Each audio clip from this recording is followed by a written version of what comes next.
Oh, wait a minute. I'm just turning chat capture on. Boomer. Okay. There Ugh. you go.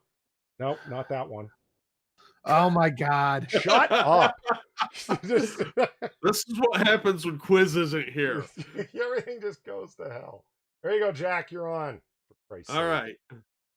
Before I get into my pitch, I'd like to point out that this is the man who Polly hates with a passion.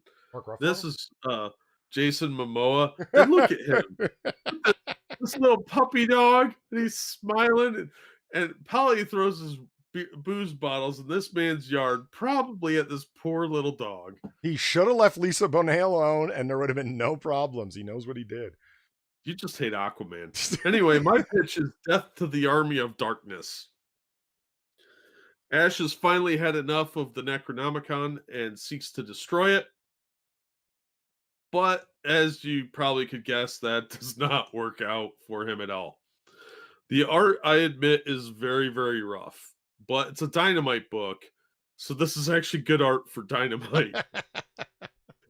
And the story was a lot of fun. It's very action packed. It's written by Ryan Parrott, who is doing the Mighty Morphin Power Rangers and the Teenage Mutant Ninja Turtles crossover Right.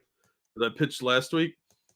So he's a solid writer, and it's pretty interesting. Some wacky stuff happens, and Ash gets himself in a really crazy cliffhanger ending. So I thought it was a lot of fun. The story's really good. It reminded me of the or the Army of Darkness TV show, Ash versus Army of Darkness or whatever, or Ash versus Evil Dead. I don't remember what it was called, but it reminded me of that. So it was a good time. It had cultists, it had the Necronomicon, it had zombies, had bloodbaths. It had a little bit for everybody. And the cover kind of gives you an idea that this is going to be a team up book, but it's got a twist as to why it's a team up. And you really have to read it for that. But it's a really fun issue. And I was actually pretty impressed. The Dynamite book actually had a really good story by a pretty solid writer. So yeah, same guy is doing the regular Power Rangers books and the crossover with the Teenage Mutant Ninja Turtles that I've been really enjoying. This is my pitch, and also I dig that cover. I like that look cover at a lot. that guy. Come on, Polly. Why you gotta hate? That's a page from a Jason Momoa coloring book. Really? Yeah. I thought about trying to send you a digital copy, but I didn't think you would actually. I thought you might hit me. No, I might meme the fuck out of it, put him in all sorts of compromising, embarrassing situations.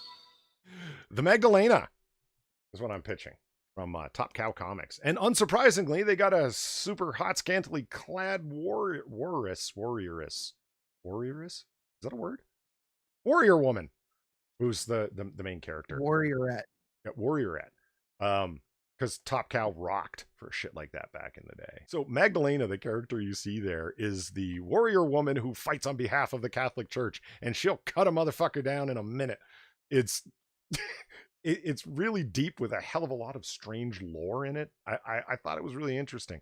She's been around for centuries, and I mean, here's some classic Top Cow art to look at right there. She was around in World War II doing this stuff. If you've ever watched the HBO Spawn series, the kind of background lore that played itself out through Spawn, that there's a war between heaven and hell, and they both have their mercenaries that they hire, demons and angels, to fight each other. It reminded me a lot of that. That's a lot of what's going on, that there's a secret yet open war constantly going on between heaven and hell, and she's a warrior woman on behalf of heaven in the form of the Catholic Church. And what comic is complete without a Adolf Hitler? Am I right? So anyway, the Magdalena, long story. It goes over centuries. So anyway, this is my pitch. I bought this as the collected edition, and loved it. It was a limited series that ran for a while. It's worth reading it as the collected edition, because then you get to, this is where the next part of the story starts. As you can see, the art's fun. The story is just wildly detailed and fantastical. Totally worth a read. Religious wars behind the scenes and fighting for, blood and honor and righteousness. And it's fun. Yeah, check it out. Go back to the cover page again. The Magdalena. And I mean, come on. Doesn't she look like a badass? I think so. We only care about high quality streaming content here. Since when?